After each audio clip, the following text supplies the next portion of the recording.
दोस्तों, अगर मैं आप लोगों को कहूं कि हमने पिछले 2 सालों के अंदर किस देश की चर्चा भारत में सबसे ज्यादा की है, तो आप लोग कहेंगे कि कनाडा की चर्चा भारत में सबसे ज्यादा रही है। चाहे फिर वो जस्टिन ट्रूडियो के बयान हो या फिर खालिस्तान समर्थन के जितने आंदोलन कनाडा के अंदर हुए हैं उसको लेकर हो, तो हमने पिछले 2 सालों के अंदर कनाडा का जमकर जो है वो सामना किया है और खास तौर पर उसकी जियोपॉलिटिक्स की जो पॉलिसीज है उसका भी हमने जमकर सामना किया है। लेकिन हम लोग झुके नहीं। जस्टिन ट्रूडियो ने हमारे ऊपर कई सारे आरोप लगाए और उन आरोपों का हमने तहे दिल से स्वागत किया और उसका जवाब दे दिया। उन्हीं जवाबों का नतीजा आज ये निकला है कि कनाडा के अंदर पीएम की जो कुर्सी है, पीएम का जो पद है वो चेंज हो चुका है और भारत इस चीज में एक महारत हासिल कर चुका है कि अगर कोई भारत के विरोध में कुछ बोलेगा तो हम लोग इतनी ताकत, इतनी अहमियत रखते हैं कि पूरे ग्लोबल लेवल पर आज उसका पद जो है वो चेंज कर सकते हैं, उसके पद के अंदर तब्दीली कर सकते हैं, पूरी की पूरी राजनीति जो है उसकी खराब कर सकते हैं। और ये आज जस्टिन ट्रूडियो के साथ में हो रहा है। लेकिन हाल ही के अंदर कनाडा के न्यू पीएम बनाए गए, अनाउंस किए गए हैं, इनके बारे में हम लोग देखेंगे। लेकिन यह भी कहा जा रहा है कि इनकी सरकार ज्यादा दिन नहीं चलने वाली है और अक्टूबर 2025 के अंदर वापस से इलेक्शन जो है वो हो सकते हैं। तो ये व्यक्ति कौन है? ये जो व्यक्ति आप लोग देख रहे हैं, इनका नाम है मार्क कार्नी। तो मार्क कार्नी जो है, उन्होंने आते पहले ही सबसे पहले ये बयान दे दिया कि हम लोग जो है वो यूएस का कभी भी कोई पार्ट नहीं बनेंगे।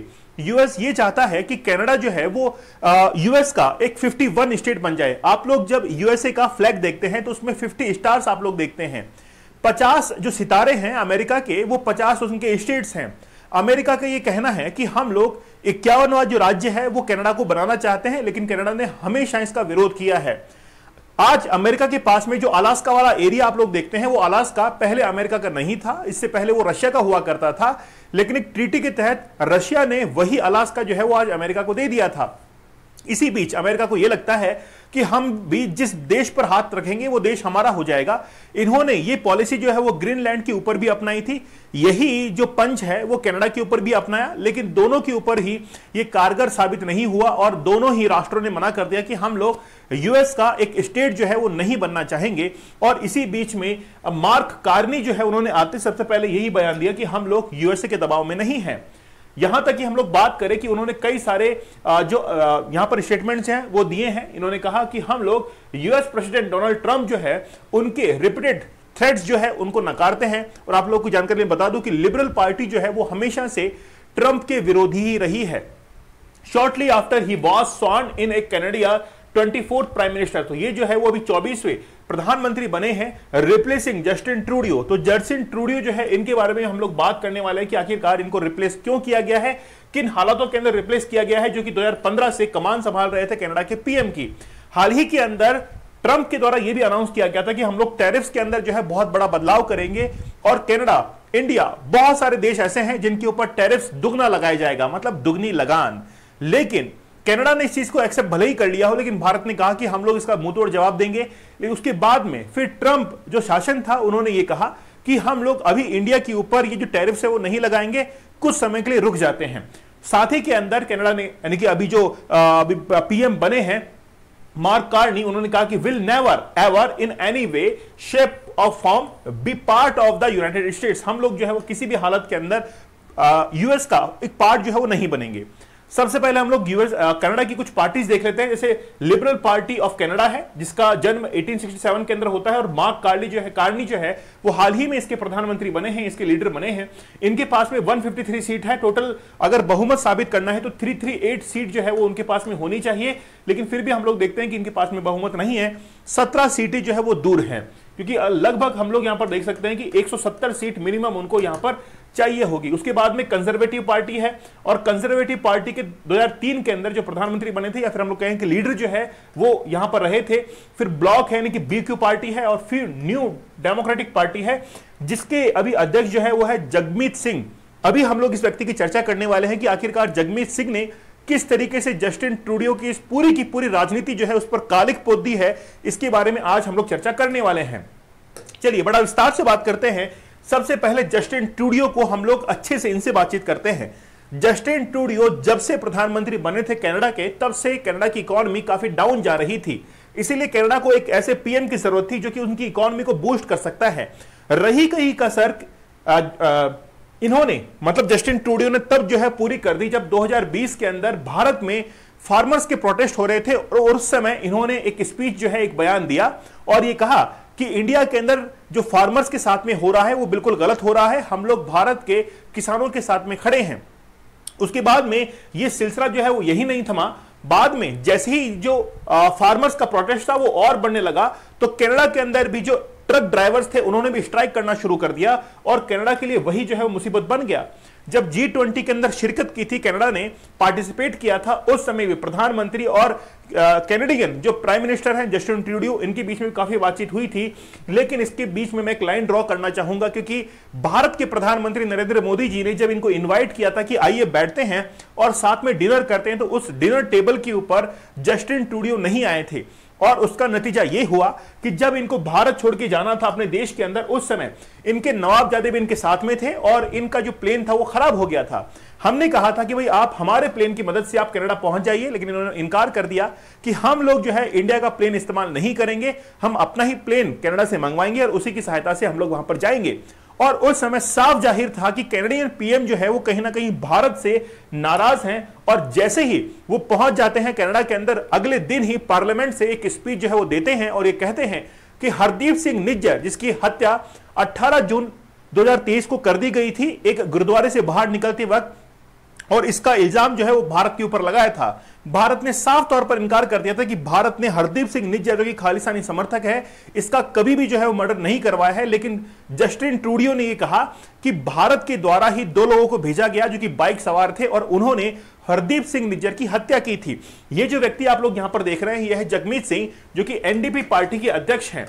एनडीपी पार्टी जो कि पूरी तरीके से खालिस्तान का समर्थन करती है, खासतौर पर जगमीत सिंह, इनके कहने पर ही इन्होंने ये कहा था जस्टिन ट्रूडो को कि अगर आप लोग खालिस्तान को बचाना चाहते हैं, मतलब आप खालिस्तान को बचाइए और इंडिया के विरोध में बोलना शुरू कीजिए। और वही तूती जो है वो बोलने लगे थे जस्टिन ट्रूडो, क्योंकि इन्होंने धमकी दी थी कि अगर आप ऐसा नहीं करेंगे तो हम हमारा पार्टी का समर्थन जो है वो आपसे वापस ले लेंगे और उसके बाद में आपकी सरकार जो है गिर जाएगी। और उसके बाद से ही जस्टिन ट्रूडो जो कि खालिस्तान के समर्थन में बोलना शुरू करते हैं और भारत के विरोध में भी बोलना उन्होंने शुरू कर दिया था।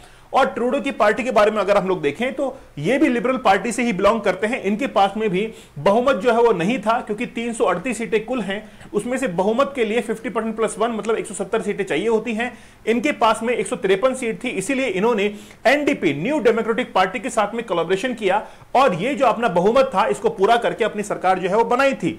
लेकिन अब जो नए प्रधानमंत्री बने हैं उनको भी कहीं ना कहीं ये डर है कि ये जो है वो सरकार जो है वो गिर सकती है। आप लोग यहां पर देख सकते हैं कि हाल ही के अंदर 5 आइज से भी बाहर निकाल दिया गया था कनाडा को, क्योंकि 5 आइज एक ऐसा समूह था जो कि इंटेलिजेंस को शेयर करता था एक दूसरे के साथ में, 5 देशों का समूह था। इसके अंदर जस्टिन ट्रूडो जो है इनको बाहर निकाल दिया गया और उसके बाद से ही कनाडा की उल्टी गिनती जो है वो शुरू हो गई थी।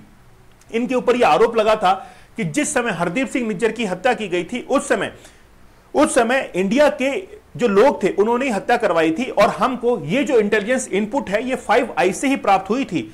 ऐसा नाम लेते ही कनाडा को जो है वो 5 आइज से बाहर निकाल दिया गया था और उसके बाद से अभी तक भी कनाडा को जो है उसमें शामिल नहीं किया गया है। खास तौर पर कनाडा जो यानी कि इस्तीफा जो दिया है जस्टिन ट्रूडो ने, उन्होंने कहा कि मैं अगले चुनाव के लिए अच्छा विकल्प नहीं, पार्टी सांसदों के दबाव के कारण मैंने ये पद छोड़ा है, मैं अपनी मर्जी से इस पद को नहीं छोड़ रहा हूं। देखिए, कुर्सी छोड़ने को व्यक्ति तैयार नहीं है, कह रहे हैं कि मेरे ऊपर दबाव बनाया गया और उसी के चलते मैंने ये जो पद है उसको छोड़ा है। इसके बाद में मार्क कार्डी जो है वो नए प्रधानमंत्री बन चुके हैं। हाल ही के अंदर इन्होंने प्रधानमंत्री पद की शपथ ली है, लेकिन आखिरकार ये भी तो एक लिबरल पार्टी से ही बिलोंग करते हैं। फिर आखिरकार जस्टिन ट्रूडो को रिप्लेस क्यों किया गया? आपको मैं आम भाषा के अंदर समझाना चाहूंगा कि अगर ये लगता है किसी भी पार्टी को कि हमारा पीएम का उम्मीदवार जो है वो आगे इलेक्शन के अंदर हार सकता है, इसी चीज को ध्यान में रखते हुए उन्होंने अपना उम्मीदवार जो है मार्क कार्डी को चेंज किया और नए प्रधानमंत्री के रूप में उनको शपथ जो है वो दिलाई। अगर हम लोग इनके हिस्टोरिकल बैकग्राउंड के ऊपर अगर थोड़ा सा नजर फरमाएं तो आप लोग को यहां पर देख के लगेगा कि कहीं ना कहीं ये जो है वो पॉलिटिक्स से बिलोंग करते ही नहीं है। आज तक इनका कोई भी पॉलिटिकल कैरियर नहीं रहा है। इनका जो करियर रहा है वो इकोनॉमिक्स के फील्ड में रहा है, क्योंकि गोल्डमैन सैक्स का जो पुरस्कार है उनको 1988 से लेकर 2023 के बीच में इनको गोल्डमैन सॉक्स जो है वो ये करार दिए गए थे। बैंक ऑफ कनाडा के अंदर ये गवर्नर के पद पर काम कर चुके हैं पिछले 5 साल के अंदर, 2008 से लेकर 2013 तक। बैंक ऑफ इंग्लैंड 2013 से लेकर 2020 तक। आप लोगों को 2008 की मंदी याद होगी। 2008 की मंदी में जिस तरीके से इस व्यक्ति ने कनाडा को उस मंदी से बाहर निकाला था, इससे इंग्लैंड बड़ा खुश हुआ था और इंग्लैंड का यह कहना था कि इन्होंने 2008 की मंदी का जिस तरीके से सामना किया है, तो हम लोग इनको मार्क कार्ली को एक अपना पद जो है वो ऑफर करना चाहेंगे और इन्होंने कहा कि क्या आप हमारा गवर्नर बनेंगे। तो इन्होंने हामी भरी और 2013 से लेकर 2020 तक लगभग 8 सालों तक इंग्लैंड के बैंक के ये गवर्नर रहे थे। इनके पास में कैनेडियन, ब्रिटिश और आयरिश जो है वो इनके पास में नागरिकता है। इन्होंने हार्वर्ड जो कि 1988 के अंदर इकोनॉमिक्स की पढ़ाई की, ऑक्सफोर्ड से मास्टर्स किया 1993 के अंदर और ऑक्सफोर्ड यूनिवर्सिटी से डॉक्टरेट किया, पीएचडी किया 1995 के अंदर। तो जबरदस्त ब्रिलियंट करियर जो है इनका रहा है इन टर्म्स ऑफ इकोनॉमी, लेकिन पॉलिटिक्स के अंदर ये कभी भी नहीं आए। अब इनके पास में 2 चुनौतियां हैं, 2 चैलेंजेस है। पहला तो ये है कि इंटरनेशनल लेवल पर आज भारत के साथ में रिश्ते सुधारना चाहेंगे और हम लोग को लगता है कि उससे भी महत्वपूर्ण कार्य इनके पास में यह है कि जो कनाडा की जीडीपी डूबती हुई है, कनाडा की इकोनॉमी जो डूबती हुई है, उसको कहीं ना कहीं ये इंप्रूव करना चाहेंगे और उसके बिहाफ पर ही कनाडा को आगे देखना चाहते हैं। और देखिए, कोई भी देश अगर आर्थिक रूप से मजबूत होता है तो उसके बाद में उसके जियोपॉलिटिकल रिलेशन जो है वो काफी अच्छे से सुधरने लग जाते हैं। हो सकता है कि जस्टिन ट्रूडियो कहीं ना कहीं अपने नागरिकों का ध्यान भटकाना चाह रहे हो। कनाडा की जो इकोनॉमी थी वो काफी डाउन जा रही थी और वहीं से ध्यान भटकाने के लिए उन्होंने भारत के ऊपर आरोप जो है वो मढ़ना शुरू कर दिया था। इसीलिए आज जो है मार्क कार्नी, इनके पास में सबसे बड़ा चैलेंज ये होगा कि अपनी देश की इकोनॉमी जो है उसको बूस्ट अप करेंगे। इकोनॉमिस्ट और पूर्व केंद्रीय बैंकर हैं। कार्नी को 2008 में बैंक ऑफ कनाडा का गवर्नर जो है चुना गया था। 2008 की मंदी से बाहर निकलने के बाद इनको कनाडा का गवर्नर पद दिया गया था। बैंक ऑफ इंग्लैंड के 300 साल के इतिहास में वे पहले ऐसे गैर ब्रिटिश नागरिक हैं जिन्होंने गवर्नर का पद संभाला था। वे 2020 तक इससे जुड़े रहे और ब्रेक्जिट के दौरान फैसलों ने उनको यानी कि ब्रिटेन के अंदर काफी मशहूर कर दिया था। तो जस्टिन ट्रूडो की वजह यानी कि जगह लेने वाले संभावित उम्मीदवारों को लेकर सर्वे जब किया गया था तो उस समय 2000 में से 140 लोग यानी कि 60% लोग ही जो है मार्क कार्नी को पहचान पाए थे कि ऐसा भी कोई व्यक्ति जो है वो आज एग्जिस्ट करता है। जनवरी में जस्टिन ट्रूडो के इस्तीफे के बाद उन्होंने खुद को लिबरल पार्टी के उम्मीदवार के तौर पर पेश किया। इसके बाद उन्होंने लिबरल पार्टी के कई कैबिनेट मंत्रियों और सांसदों का समर्थन हासिल किया, जिससे कि उनकी दावेदारी और मजबूत हुई है। हाल ही में मैन स्ट्रीट सर्वे के मुताबिक कार्नी को 43% और इनके साथ में जो दूसरी उम्मीदवार थी जिनका नाम था क्रिस्टिया फ्रीलैंड, उनको 31% वोटर्स का समर्थन मिला था। ज्यादा समर्थन मिलने के कारण इनको ब्रिटिश यानी कि कनाडा का पीएम जो है वो अनाउंस किया गया है। लेकिन खास बात है कि इनकी सरकार ज्यादा दिन चलने वाली नहीं है।